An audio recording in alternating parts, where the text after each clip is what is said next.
Olá pessoal, dando continuidade aqui aos vídeos sobre vigas que estão sofrendo aí, além de flexão, alguma força normal, né? No caso uma flexão composta. No vídeo anterior eu falei um pouco sobre flexotração e nesse vídeo eu vou complementar esse assunto aqui com a flexocompressão, que pode ser uma situação que pode ocorrer numa viga também, né? Eu posso ter aí flexão simples, ou uma flexo tração, uma flexo compressão. Bem, o que acontece? Aqui eu tenho uma viga aí bem comum, uma seção comum aqui, 19 por 50. Eu tenho aqui um momento aí de 10,5 tonelada da força por metro, vezes metro, né? E eu tenho o que chama atenção aqui é esse NK, né? Que é a força normal, aí de 25 tonelada força na seção. O que acontece? Quando você tem uma viga que ela tem uma flexão composta, o TQS ele tem um critério para indicar se essa viga, se essa compressão ou se essa tração na viga ela é elevada. No caso de tração, é, ele é um coeficiente que multiplica aí o FCTK inferior vezes a área da seção. No caso, se for uma compressão, que é o nosso caso, ele é uma porcentagem do FCK vezes a área da seção, certo? Aqui ele bota 100%, mas no caso o default é 10% o padrão. Então, fazendo isso, essa conta aqui, 10% do FCK, o FCK é 25 MPa, né? E a área da seção, então você chega aí a 23,75 toneladas da força.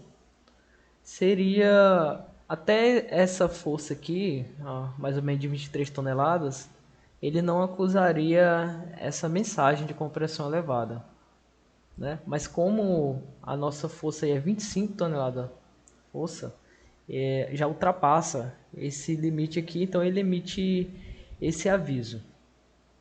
O que acontece? Essa armadura aqui é que ele solta automaticamente. Ele vai soltar aí um porta strip no para armadura negativa, certo? E aí aqui ele vai soltar aí 3 feed 20, 3 feed 20. E caso esses pilares aqui, eles têm aí 19 centímetros, então por causa dessa bitola de 20 e esse comprimento aqui de 19, ele vai acabar colocando grampos aí. No caso, e não é a minha intenção nesse vídeo aqui de hoje calcular esses grampos ou calcular comprimento de ancoragem. Isso eu posso fazer no próximo vídeo.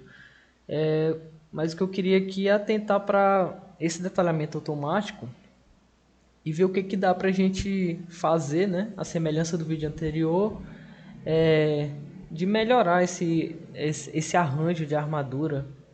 E o objetivo aqui também seria você adotar bitolas menores aqui para não necessitar desses grampos, tá? Então, acho que a primeira coisa quando você tem uma viga que está com flexão composta é confirmar se a seção está em equilíbrio. No caso, você pode usar qualquer calculadora de flexão composta, que eu estou usando a própria TQS. Ele vai lhe dar as curvas resistentes, né, da sua seção com a armadura disposta. No caso, você consegue observar que a seção está em equilíbrio, né? O ponto aqui está caindo dentro da envoltória resistente, então a seção está em equilíbrio. Então essa armadura aqui é suficiente para poder resistir a esses esforços. Aqui é porque você já está um pouco diferente, porque você já entra com os valores de cálculo, tá? Então eu já multipliquei por 1,4 os valores do diagrama. Mas aí, voltando a esse caso, a gente poderia ver outra solução para essa viga, né? Outra solução de armação. E isso você pode lançar a mão aí do estudo de flexão reta com grande excentricidade. O que acontece? Uma seção de concreto armado ela pode estar em algum desses domínios aqui, certo? Desde flexo tração, desde tração centrada, flexo tração, a uma flexão com grande excentricidade, até uma flexão com pequena excentricidade, até chegar a uma compressão centrada.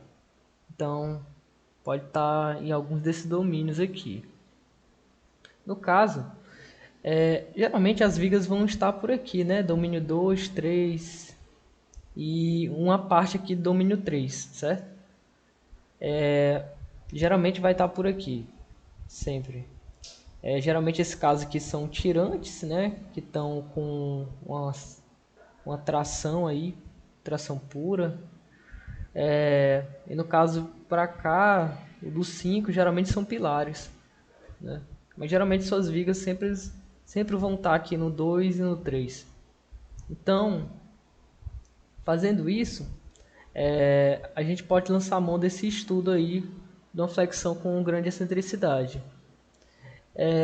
Se faz necessário só a gente definir algum parâmetro para separar aí o domínio 4A, que é o que pega toda a seção, né, com H, do domínio 5.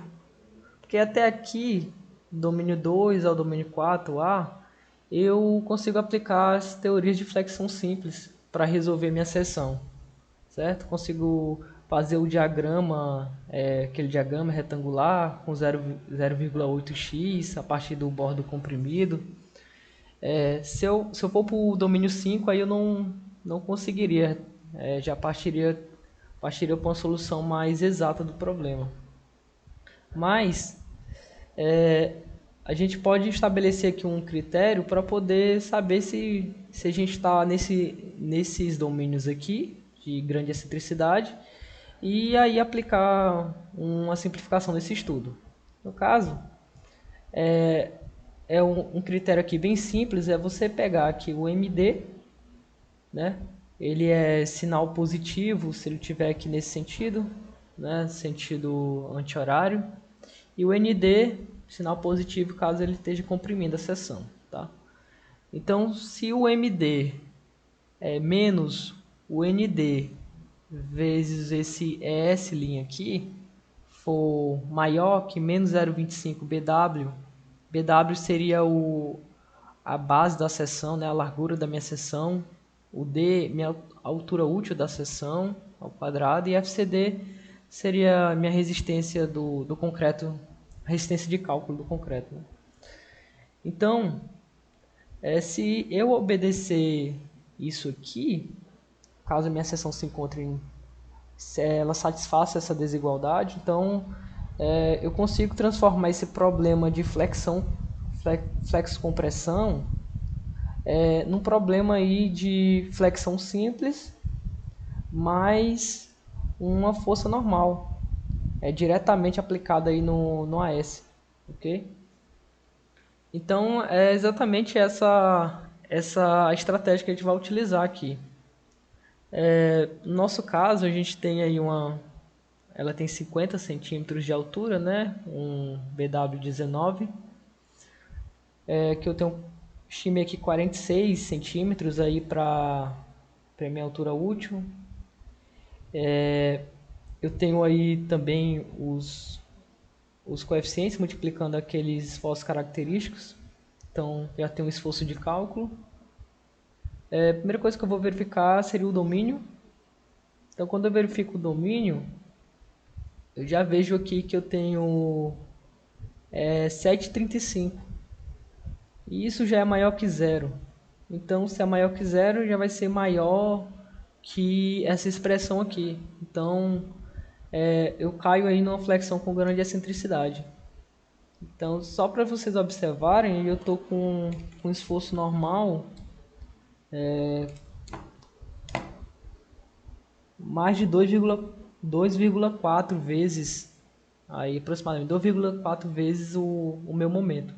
E ainda eu caio na flexão com grande excentricidade. Então, esse caso mesmo ele vai pegar quase todas as vigas, né, as situações de vigas que a gente conhece. Então, primeiro, como é que eu vou fazer? Já que eu caí na flexão com grande excentricidade, eu vou fazer meu cálculo de flexão simples. Eu estou utilizando aqui o programa SecV1, né? Então, o que eu tenho que fazer primeiro? Eu tenho que transportar aquela força normal para cá.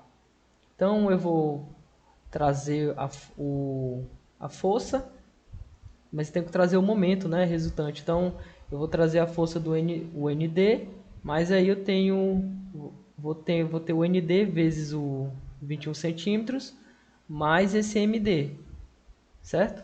Que eu até coloquei aqui nessa figura, né, que eu vou trazer a força e o momento para cá.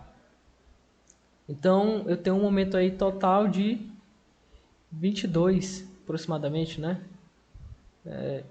No caso, aqui eu estou entrando aí com o valor característico, né? Mas está aqui o valor de cálculo, caso vocês queiram ver, né? Então, para esse cálculo aí, eu vou ter uma flexão simples, então eu vou ter aí um AS de 13,19 mais um AS', né, de 2,21. Transformando isso em barras, dá aproximadamente aqui 2 φ de meia, né? E aqui eu teria aqui o AS que eu calculei, certo? Com flexão simples, mas eu vou descontar aí a minha parcela de compressão, já que a compressão ela vai aliviar o AS, certo? Então com isso eu vou ter aí 5,14. Aqui está o ND e eu divido pela tensão de aço. E você transformando em barra aí você pode transformar aí escolhendo barra 16, dá uns 3 φ de 16. Então aqui eu já consigo ver que eu obtenho uma armadura menor, né, do que essa automática que o programa solta, certo? Que ele tinha soltado 3 de 20 e 2 de 6,3. E caso, como eu estou usando uma armadura menor, eu posso até, dependendo do caso, aí, prescindir dos grampos, né, que eu tenho um pilar aí com 19 centímetros para ancorar, com fio 16, não deve dar problema. Mas isso é uma verificação depois. Mas a gente conseguiu reduzir aí essa bitola que estava dando, né, na armadura positiva. E aí, eu só verificando a validade dos cálculos que a gente fez, coloquei aqui para resolver, né, no processo exato de flexão composta, e você vê que ele está atendendo aqui todas as solicitações, né? O meu ponto de solicitação ele fica dentro da curva resistente, ó. E ele está próximo da resistente, então indica que a nossa solução também está bem próxima da calculada. A gente está sendo econômico nesse caso, né?